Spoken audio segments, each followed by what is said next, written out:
परीक्षा में सफलता का मुख्य आधार होता है लेखन। निश्चित ही प्रत्येक विद्यार्थी परीक्षा से पूर्व विषय से संबंधित अपनी संपूर्ण तैयारी कर लेते हैं, किंतु परीक्षा जब होती है उस समय उत्तर पुस्तिका में उनकी लिखावट के ऊपर ही मार्किंग निर्भर होती है कि उन्हें कितने अंक प्राप्त होंगे। बहुत सारे विद्यार्थी ऐसे देखे गए हैं जो बहुत टैलेंटेड होते हैं, जिन्हें सारे प्रश्नों के उत्तर आते हैं किंतु अंक कम पाते हैं। उसका कारण होता है उनकी लिखावट। तो लिखावट से संबंधित कुछ टिप्स हम आपको इस वीडियो के माध्यम से देंगे। आपको परीक्षा में कैसे लिखना चाहिए।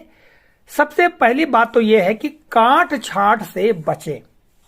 परीक्षा में जब आप उत्तर पुस्तिका में प्रश्नों के उत्तर लिख रहे हों, ध्यान रखना चाहिए कि हमसे काट छांट बिल्कुल भी ना हो, किंतु कई बार हो भी जाती है।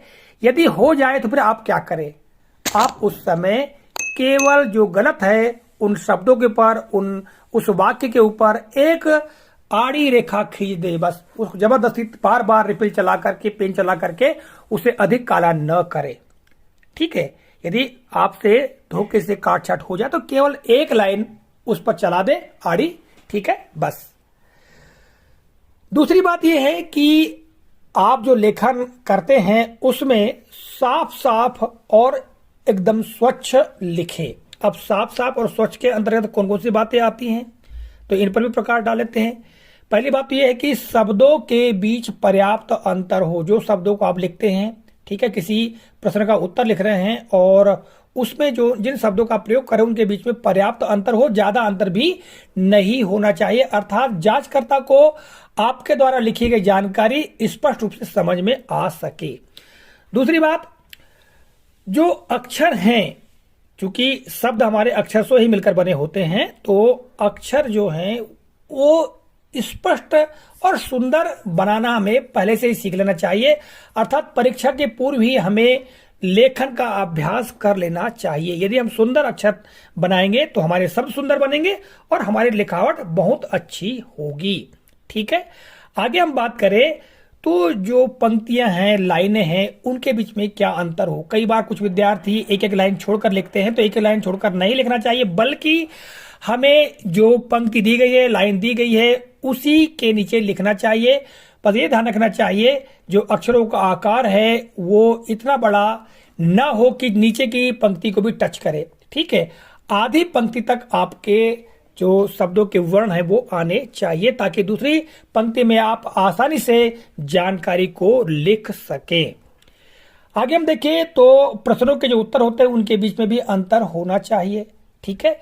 आपने एक प्रश्न का उत्तर लिख दिया, इसके पश्चात एक पंक्ति आप छोड़ सकते हैं या उस पंक्ति में सीधी रेखा भी खींच सकते हैं, उसके पश्चात दूसरे प्रश्न का उत्तर लिखना प्रारंभ करें, ठीक है।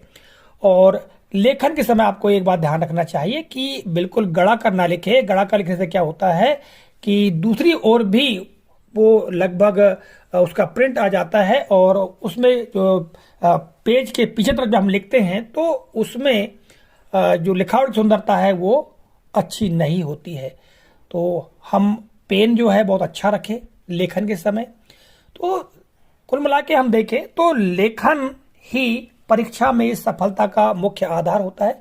बहुत सारे विद्यार्थी बहुत टैलेंटेड होते हैं, इसके बाद भी उन्हें कम अंक प्राप्त होते हैं। उसका कारण यही होता है कि उनकी लिखावट बेकार होती है या काट छाट अधिक करते हैं।